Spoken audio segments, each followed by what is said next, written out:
فلسطین کی آزادی کا مشن، یہودیوں کو قدم قدم پر دھول چٹانے والا، اکیلا ہی عالم کفر سے ٹکرانے کا حوصلہ رکھنے والا، پاک دھرتی کا ایک عظیم مجاہد، کفر پر لاوے کی طرح برسنے والے اس مجاہد کی طویل داستان سننے کے لیے چینل کو سبسکرائب کیجئے اور ویڈیو کو لائک کیجئے۔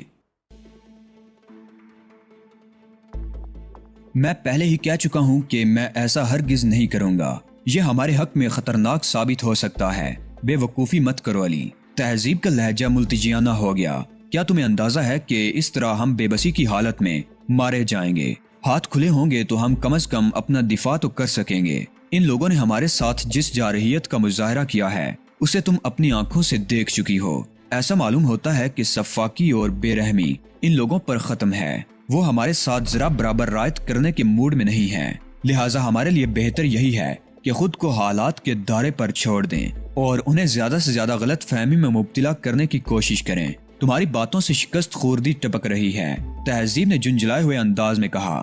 تم ان لوگوں سے خوف زدہ ہو گئے ہو۔ میں ذرا بھی خوف زدہ نہیں ہوں تہذیب، لیکن کوئی ہلاکت خیز قدم اٹھانے کے لیے بھی تیار نہیں ہوں، میں نے پرسکون انداز میں جواب دیا۔ تمہاری منطق میری سمجھ سے بالاتر ہے، تہذیب بے بسی سے بولی۔ کیا تمہیں یہ احساس بھی نہیں ہے کہ میں شدید تکلیف میں مبتلا ہوں؟ میں خود بھی تو اتنی ہی تکلیف میں مبتلا ہوں، لیکن نہ تو میں خود سے دشمنی کر سکتا ہوں اور نہ ہی تم سے۔ الجھی ہوئی باتیں مت کرو علی، مجھے کم از کم سمجھا تو دو کہ تمہارے ذہن میں کیا ہے۔ جسمانی حالت کے ساتھ ساتھ تمہاری ذہنی حالت بھی ٹھیک نہیں ہے، ورنہ میں ضرور تمہیں سمجھا دیتا۔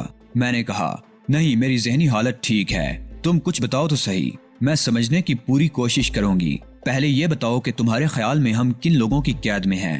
میں نے تہذیب سے پوچھا۔ جہاں تک میرا اندازہ ہے ان لوگوں کا تعلق کسی ایسے ملک سے ہے جو فارمولوں کے حصول کے چکر میں ہے۔ مجھے خوشی ہے کہ تم سوچنے سمجھنے کی صلاحیت سے محروم نہیں ہوئی۔ میں نے کہا، گویا تم تسلیم کرتی ہو کہ جن لوگوں کی قید میں ہم ہیں وہ کسی ملک کے سیکرٹ ایجنٹ ہیں۔ ہاں، جن حالات سے ہم گزر رہے ہیں ان میں اس کے علاوہ کچھ اور نہیں سوچا جا سکتا۔ سیکرٹ ایجنٹوں کے بارے میں تم کیا جانتی ہو؟ میں نے پوچھا۔ علی، تہذیب نے احتجاجی لہجے میں کہا، تم کس قسم کی باتیں کر رہے ہو؟ جو کچھ میں نے پوچھا ہے اس کا جواب دو تہذیب، تاکہ میں بات آگے بڑھا سکوں۔ تہذیب نے جواب دینے سے قبل ایک لمحے کے لیے مجھے گھورا۔ سیکرٹ ایجنٹ کے بارے میں میں تمہیں کیا بتاؤں؟ ان کی استعداد، ان کا رویہ، ان کے کردار کے معیار کے بارے میں بتاؤں؟ ہر ملک اپنے ذہین ترین افراد میں سے ان کا انتخاب کرتا ہے۔ سیکرٹ ایجنٹ بے انتہا محب وطن ہوتے ہیں، نہ بکنے والے، اور یہ اپنا کام نکالنے کے لیے کچھ بھی کر سکتے ہیں، بس یا کچھ اور۔ تہذیب نے مجھے گھورا۔ بہت ہے، میں نے پرسکون لہجے میں کہا۔ اب یہ بتاؤ کہ وہ لوگ جو اپنے ملک کے ذہین ترین لوگ ہیں، کیا وہ یہ نہیں سوچ سکتے تھے کہ ہم ایک دوسرے کے ہاتھ کھول کر آزاد ہو سکتے ہیں؟ ہو سکتا ہے بے خیالی میں انہوں نے اس بات پر غور ہی نہ کیا ہو۔ ہرگز نہیں، سیکرٹ ایجنٹ اپنے ہر کام میں ماہر ہوتے ہیں، ان سے بے خیالی میں بھی اس قسم کی حرکت نہیں سرزد ہو سکتی۔ کیا تم یہ کہنا چاہتے ہو کہ انہوں نے جان بوجھ کر یہ حرکت کی ہے؟ یہ بات روز روشن کی طرح عیاں ہے کہ انہوں نے جان بوجھ کر ہمیں یہ موقع فراہم کیا ہے۔ تم کسی طرح یہ ثابت نہیں کر سکو گے کہ اس حرکت سے انہیں کسی قسم کا فائدہ ہو سکتا ہے۔ وہ ہمیں پرکھنا چاہتے ہیں کہ ہم کتنے پانی میں ہیں۔ اگر ہم نے اس طرح خود کو آزاد کرا لیا تو یقین کرو ہمارا مستقبل بہت مخدوش ہو جائے گا۔ وہ ہمیں کسی قیمت پر بھی نہیں چھوڑیں گے، لیکن اگر ہم اسی طرح چپ چاپ بندھے پڑے رہے تو وہ ہمیں کسی خاص اہمیت کے حامل تصور نہیں کریں گے۔ پھر ممکن ہے ہم جھوٹ سچ بول کر ان کے چنگل سے نکلنے میں کامیاب ہو جائیں۔ اگر انہوں نے ہمیں آزاد نہ بھی کیا تو بھی کم از کم وہ ہماری طرف سے کسی قدر غلط فہمی میں تو مبتلا ہو ہی چکے ہوں گے، اور ہم کوئی مناسب موقع دیکھ کر ان کے چنگل سے نکل بھاگنے کی کامیاب کوشش تو کر سکیں گے۔ تہذیب چند لمحے میری باتوں پر غور کرتی رہی، پھر بولی، تم ٹھیک کہہ رہے ہو علی، واقعی ہماری بہتری کے لیے ضروری ہے کہ ہم یوں ہی بندے پڑے رہیں۔ شکر ہے، میں نے ایک ٹھنڈی سانس لے کر کہا، میری باتیں تمہاری سمجھ میں آ گئیں۔ سوال یہ ہے کہ یہ کمبخت اتنے صحیح مقام پر کیسے پہنچ گئے؟ تہذیب نے کہا، غلطی ہماری ہے تہذیب۔ جب ہمیں اندازہ ہو گیا تھا کہ یہ لوگ ڈی فوسٹر کی بو سونگتے ہوئے روڈیلبو کے کیمپ تک آ پہنچے ہیں تو ہمیں بے حد محتاط ہو جانا چاہیے تھا۔ اس سے زیادہ ہم اور کیا احتیاط برت سکتے تھے؟ رات کے اندھیرے میں کتنی خاموشی سے تو ہم وہاں سے نکلے تھے۔ نہیں، ہمیں چاہیے تھا کہ آخری وقت میں اپنا پروگرام تبدیل کر دیتے، کسی اور راستے سے سفر کرتے۔ ان لوگوں نے روڈیلبو کے آدمیوں کو لالچ دے کر ان سے یقیناً ہمارا پروگرام معلوم کر لیا ہوگا۔ خیر وہ تو جو ہونا تھا ہو گیا، اب ان لوگوں سے کیا جھوٹ بولو گے؟ ہم ان پر یہ ہرگز ظاہر نہیں کریں گے کہ ہم ڈی فوسٹر کی اہمیت سے واقف ہیں، بلکہ ہم یہ کہیں گے کہ ڈی فوسٹر کو ایک مخصوص مقام تک پہنچانے کے لیے ہماری خدمات کرائے پر حاصل کی گئی تھی۔ میں سمجھتی ہوں کہ اس سے زیادہ مناسب بیان اور کوئی ہو ہی نہیں سکتا، لیکن کیا وہ لوگ ہماری بات پر یقین کر لیں گے؟ ہمیں اس سے کوئی غرض نہیں کہ وہ ہماری بات پر یقین کرتے ہیں یا نہیں، ان کے پاس ہمارے بیان کی صحت کو پرکھنے کا کوئی ذریعہ تو ہوگا نہیں، لیکن ان لوگوں نے روڈیلبو کے آدمیوں سے جو معلومات حاصل کی ہیں ان کی روشنی میں تو ہمارا جھوٹ پکڑ لیا جائے گا، تہذیب نے کہا۔ اس کے لہجے میں تشویش تھی۔ خوش قسمتی سے روڈیلبو کا کوئی بھی آدمی نہ تو ڈی فوسٹر کی اہمیت سے واقف تھا اور نہ ہی ہماری اصلیت سے۔ تب تو واقعی اس بات کا امکان ہے کہ یہ لوگ ہمارا جھوٹ نہ پکڑ سکیں، تہذیب نے کہا۔ امید تو یہی ہے، اور محض اس بات پر کہ یہ لوگ ہمارے بارے میں تاریکی میں ہیں، ہم محفوظ بھی ہیں، ورنہ زندگی کی کوئی امید نہ رہ جاتی۔ لیکن یہ لوگ کتنے شفاق ہیں علی، انہوں نے روڈیلبو کے ان تمام آدمیوں کو ختم کر دیا جن سے ہمارا مصنوعی مقابلہ ہونا تھا۔ ان سے یہ توقع کیسے رکھی جا سکتی ہے کہ ہمیں چھوڑ دیں گے؟ ان سے کسی قسم کی توقع رکھنا محض حماقت ہے، لیکن روڈیلبو کے ان آدمیوں میں اور ہم میں بہت فرق ہے۔ کچھ بھی فرق نہیں ہے، وہ روڈیلبو کے ملازم تھے اور ہم کرائے کے لوگ ہیں، بات تو ایک ہی ہے، تہذیب نے کہا۔ نہیں، فرق یہ ہے کہ وہ لوگ مسلح تھے، اور اگر یہ لوگ انہیں نہ مار دیتے تو وہ ان کے عزائم دیکھ کر ان سے مقابلہ ضرور کرتے، لہٰذا انہوں نے ان کو قبل از وقت ہی ٹھکانے لگا دیا تاکہ مقابلے کا کوئی امکان ہی باقی نہ رہ جائے اور وہ بآسانی ہمیں اغوا کر سکیں۔ انہیں ہلاک کر دینا تو ان کے لیے ناگزیر تھا، اور چونکہ ہم سے انہیں اتنا خطرہ نہیں ہوگا اس لیے ہم توقع کر سکتے ہیں کہ یہ ہمارے ساتھ ذرا مختلف قسم کا سلوک کریں گے۔ تہذیب پھیکے سے انداز میں مسکرائی۔ ہاں، امید پر دنیا قائم ہے، میں نے بھی مسکرا کر کہا، لیکن مجھے افسوس ہے کہ روڈیلبو کے آدمی خواہ مخواہ ہی مارے گئے۔ دفعتاً ہم نے ڈی فوسٹر کے کراہنے کی آوازیں سنی۔ وہ ہوش میں آ رہا تھا۔ میں اور تہذیب خاموش ہو گئے۔ ڈی فوسٹر نے آنکھیں کھول کر چند لمحے اس طرح آنکھیں پٹ پٹائیں جیسے کچھ سمجھ میں نہ آ رہا ہو، پھر نحیف آواز میں بولا، میں کہاں ہوں؟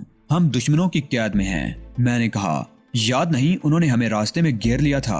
اف ہائے، ہاں مجھے یاد آ گیا، انہوں نے ہمیں قید کر لیا تھا، لیکن میرے ہاتھ تو کھولو، میں مر رہا ہوں۔ کیسے کھولیں ڈی فوسٹر؟ ہم تو خود بندھے ہوئے ہیں، تہذیب نے جواب دیا۔ ہاں، تم لوگ بھی کیا کر سکتے ہو؟ میری طرح تم بھی بے بس ہو۔ میں تو پہلے ہی کہہ رہا تھا، سب بے بس ہیں، کوئی کچھ نہیں کر سکتا۔ ڈی فوسٹر کا دماغ اس کے قابو میں نہیں تھا، اسی لیے وہ بے ربط گفتگو کر رہا تھا۔ حوصلہ رکھو ڈی فوسٹر، میں نے کہا، سب ٹھیک ہو جائے گا۔ میری قسمت ہی خراب ہے، میں جانتا ہوں تقدیر کبھی میرا ساتھ نہیں دے گی، میں جو بھی کوشش کرتا ہوں میرے خلاف جاتی ہے۔ کامیابی جتنی بڑی ہو اتنی ہی مشکل سے ملتی ہے ڈی فوسٹر، مشکلات کا مقابلہ تو کرنا ہی پڑتا ہے۔ میں کسی اور کو تو قصوروار نہیں ٹھہرا رہا، غلطی میری اپنی ہے، مجھے یہ سب کچھ کرنا ہی نہیں چاہیے تھا۔ جن لوگوں کے لیے میں نے خود کو خطرے میں ڈالا انہوں نے ہی مجھے اس حال کو پہنچا دیا۔ مستقبل پر نظر رکھو ڈی فوسٹر، ماضی میں جو کچھ ہوا اسے یاد کرنے اور اس پر پچھتانے سے کچھ حاصل نہیں ہوگا۔ مستقبل سے بھی کون سی امید وابستہ کی جا سکتی ہے؟ ڈی فوسٹر تلخی سے ہنسا، پھر غصیلے لہجے میں بولا، کیا ہم لوگ یہاں بیٹھ کر توپیں چلائیں گے؟ آخر ان لوگوں نے ہمارے ہاتھ کیوں باندھ رکھے ہیں؟ ڈی فوسٹر کے ان الفاظ کے ساتھ ہی دروازہ کھلا اور دو افراد نظر آئے۔ ایک کے ہاتھ میں ٹامی گن تھی اور دوسرا خالی ہاتھ تھا۔ ٹامی گن بردار دروازے پر ہی رک گیا جبکہ دوسرا شخص اندر آ گیا۔ مسٹر ڈی فوسٹر، اس شخص نے اندر آ کر کہا۔ اس کا انداز سوالیہ تھا۔ ڈی فوسٹر نے سر گھما کر اس شخص کی طرف دیکھا۔ کیا بات ہے؟ اس نے کٹکنے لہجے میں پوچھا۔ شاید وہ اپنی زندگی سے عاجز آ چکا تھا۔ تم ڈی فوسٹر ہو؟ اس شخص نے پوچھا۔ ہاں، میں ہی ڈی فوسٹر ہوں۔ ڈی فوسٹر غرایا۔ تم لوگوں نے ہمارے ہاتھ کیوں باندھ رکھے ہیں؟ ناراض کیوں ہو رہے ہو؟ ابھی کھولے دیتا ہوں، اس نے کہا اور آگے بڑھ کر پہلے تہذیب کے اور پھر ڈی فوسٹر کے ہاتھ کھول دیے۔ مجھے اس نے یوں نظر انداز کر دیا تھا جیسے میں وہاں موجود ہی نہ رہا ہوں۔ ڈی فوسٹر اور تہذیب اپنی کلائیاں مسل رہے تھے۔ آؤ میرے ساتھ چلو، اس شخص نے ڈی فوسٹر سے کہا۔ تم مجھے کہاں لے جاؤ گے؟ ڈی فوسٹر نے خوف زدہ لہجے میں پوچھا۔ اس شخص نے کوئی جواب دینے کے بجائے ڈی فوسٹر کو بازو سے پکڑا اور اسے گھسیٹتا ہوا دروازے کی طرف لے جانے لگا۔ ارے یہ کیا کر رہے ہو؟ میں نے بوکھلائے ہوئے انداز میں کہا۔ میں نے کیا قصور کیا ہے؟ مجھے بھی تو کھولتے جاؤ۔ وہ شخص رک گیا۔ زیادہ بننے کی کوشش مت کرو، تمہیں یہ کھول دے گی، اس نے تہذیب کی طرف اشارہ کر کے کہا۔ اس دوران میں ڈی فوسٹر کھڑا ہو گیا تھا اور یہ بات بھی اس کی سمجھ میں آ چکی تھی کہ اگر اس نے ان لوگوں کے کہنے پر بے چونو چرا عمل نہ کیا تو اس کا کیا حشر ہوگا۔ لہٰذا وہ ان دونوں کے ساتھ ڈگمگاتے قدموں سے کمرے سے باہر نکل گیا۔ دروازہ ایک بار پھر باہر سے بند کر دیا گیا۔ ان کے جانے کے بعد تہذیب اٹھ کر میری طرف بڑھی اور اس نے میرے ہاتھوں کی بندشیں کھول کر مجھے بھی آزاد کر دیا۔ میں پھرتی سے اٹھ کر بیٹھنے کے چکر میں منہ کے بل قالین پر گرا۔ جسم کے متعدد جوڑ گھنٹوں بندے رہنے کے باعث تیزی سے حرکت کی متحمل نہیں ہو سکے تھے۔ تہذیب لپک کر میری طرف بڑھی اور میرے نزدیک آ کر گھٹنوں کے بل بیٹھ گئی۔ کیا ہوا علی؟ اس نے تشویشناک لہجے میں مجھ سے پوچھا۔ کیا بہت زیادہ نکاہت محسوس کر رہے ہو؟ نہیں تہذیب، بس بعض اوقات حماقت سرزد ہو جاتی ہے۔ مجھے آہستگی سے حرکت کرنی چاہیے تھی۔ اتنی دیر سے بندھے ہوئے ہونے کے باعث جسم میں کچھ اکڑن سی پیدا ہو گئی ہے۔ تہذیب میرا سر سہلانے لگی۔ مجھے بتاؤ جسم کے کن حصوں میں تکلیف محسوس کر رہے ہو؟ تہذیب نے محبت سے کہا۔ میں دبا دوں گی تو تکلیف کم ہو جائے گی۔ اس کی ضرورت نہیں جان۔ میں نے اس کے دونوں ہاتھ اپنے ہاتھوں میں لے کر کہا، تم تو میری مسیحا ہو۔ میری تکلیفوں کے علاج کے لیے تو تمہاری قربت ہی بہت کافی ہے۔ گفتگو کرتے وقت موقع محل تو دیکھ لیا کرو۔ تہذیب نے شرما کر کہا، ہم اس وقت دشمن کی قید میں ہیں۔ یہ وقت ان باتوں کا تو نہیں۔ ہمیں یہاں سے نکلنے کی فکر کرنی چاہیے۔ ان باتوں کے لیے کوئی موقع محل دیکھنے کی ضرورت نہیں ہوتی۔ میں نے شرارت آمیز لہجے میں کہا، نہ ہی ان باتوں کے لیے کوئی وقت مقرر ہوتا ہے، بس جب بھی تمہاری شخصیت کا سحر غالب آ جائے۔ اوہو، تو کوئی وقت ایسا بھی ہوتا ہے جب جناب اس سحر سے آزاد ہوتے ہیں؟ ہاں، میں نے بڑی سنجیدگی سے کہا، جب میں فلسطین کے مظلوموں کے لیے سرگرم عمل ہوتا ہوں۔ اب اٹھ کر بیٹھنے کی کوشش کرو علی۔ تہذیب نے موضوع بدلتے ہوئے کہا، کوشش نہیں، یہ کہو کہ اب اٹھ کر بیٹھ جاؤ۔